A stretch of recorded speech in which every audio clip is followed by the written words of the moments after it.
More than a year after the fire, Deepa Akhtar still can't walk properly.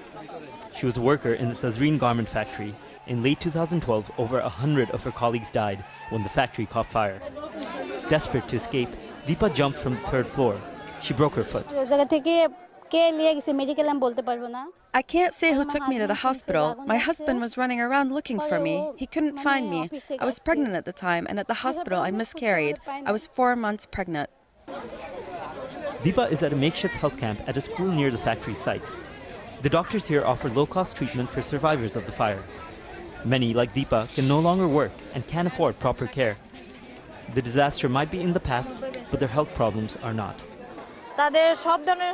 They have all sorts of problems, stomach ailments, head injuries. Many of them need physiotherapy. The survivors and relatives of victims of garment industry disasters in Bangladesh say they aren't getting the compensation they need.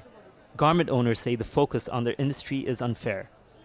The people who die in launch accident or even road accident, which you see in Bangladesh a lot, in bus or truck accident, they are not human beings, and they are not citizens of Bangladesh.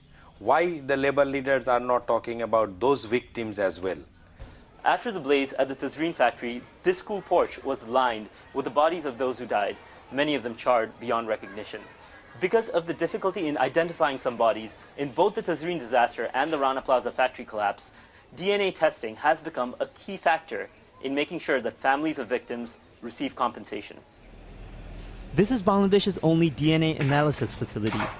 Technicians here struggle to cope with the fallout from the garment disasters. If you talk about Rana Plaza or previously Tazreen fashions, all on a sudden we had to handle more than 1,000 DNA samples. So that was a huge load on the laboratory. Akhtar Zaman says many of the DNA samples were poor quality and cannot be used to identify people. It's a slow process that forces survivors and victims' families to wait. Left without an income and with no compensation, many don't know where to turn to next. Maher Sattar, Al Jazeera, Ashulia, Bangladesh.